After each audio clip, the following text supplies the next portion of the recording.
Okay guys, today dinemo ko po ngayon guys kung paano po ipagamit ang ating Combi Diaclass Auto Forecast. Ayan.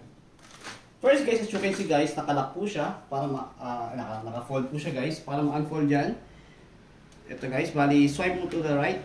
Ayan, para ma-unlock siya guys. Yung ina-unlock mo guys, itong button na to guys. Pag ganyan po kasi nakalock po yan, right mo, press. Tapos ang unang bubukad dyan guys, pagkabukas mo na installer natin, ay ating 5-point harness. Ayan, pakita ko lang. Ayan siya. Pakita ko lang paano kinakabit yan guys. Ayan. Ganyan po sa kabila guys ha. Tapos yung ating guardrail, sa may kanan po ang tanggalan. Ayan. Tapos pakita ko naman yung ating paghiga. Paghiga guys, pakita ko lang. Atake mo tong ring. Wala. Canopy.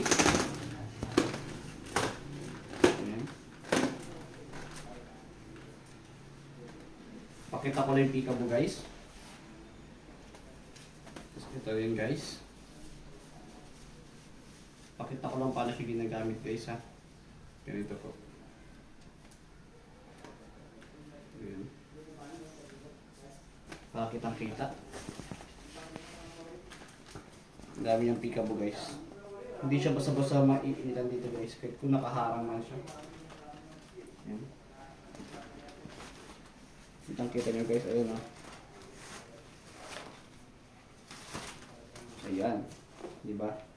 Tapos guys, pakita ko guys sa handle. Pwede po siya i-adjust. Ano po yung tip ng paggamit ng handle. Sa pag-reverse guys, kailangan kaliwat kanan. Angat sabay. Tulak. Pagkatulak nyo din guys, pakita ko din. Na pwede pong i-adjust ko yung handle. Kasi po yung comfortable. Ayan. Ngayon, balik ko na ito guys. Bago pa rin balik ito guys. Ayan. Pakita ko lang muna guys yung ating auto forecast. Pag sabi kasi auto forecast guys, as you can see, naka-reverse po tayo. May kita nyo guys, yung sa may gulong sa may harapan guys ngayon. Siya po ang nag-rotate ng multi-directional guys. Ayan. Ngayon guys, kapag ito ay binalik ko, kita ko lang ha. Pag ito guys, nilipat ko sa kabila, as you can see guys, maggalak po automatic to guys. Maggalak yan. Tapos yung harapan naman guys, ang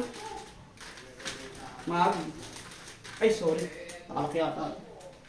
Ayun, nakalak. Sorry guys. Nakalak pala guys. So kaya mangyari guys, siya naman na mag-rotate. Ulitin ko guys ha. Pag inipan ko sa kabila ito guys, maggalak itong nasa may ano ko, harapan ko, yung sa may pinakaharapan ang mag-rotate. Ngayon, pag inipan ko sa kabila guys, siya naman ang mag-rotate. Ayan. Diba? Kaya yung po yung sabihin ng auto forecast. Okay, kung saan po nakaharap yung yung handle, doon po yung mag-steady, tapos yung sa may kabilang side ang mag-rotate. Okay? So, dito tayo sa may guys, sa lock. Sa may lock guys, ayan, tapakan mo na din yan. Para niya siya umanda.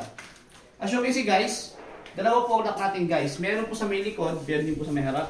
Just in case na naka-reverse ka, naka-reverse itong handle, pwede ka mag-stop and go dito guys. Kaya napaka-convenient at napaka-sarap gamitin ng Diaclass.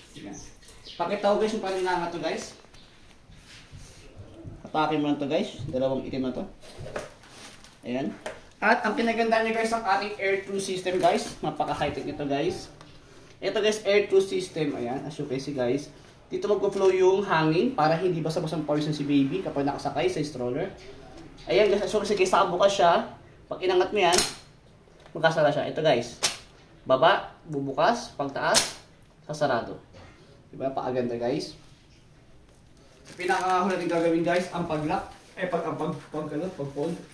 Kapag fold guys, press mo lang to. And then, that's it.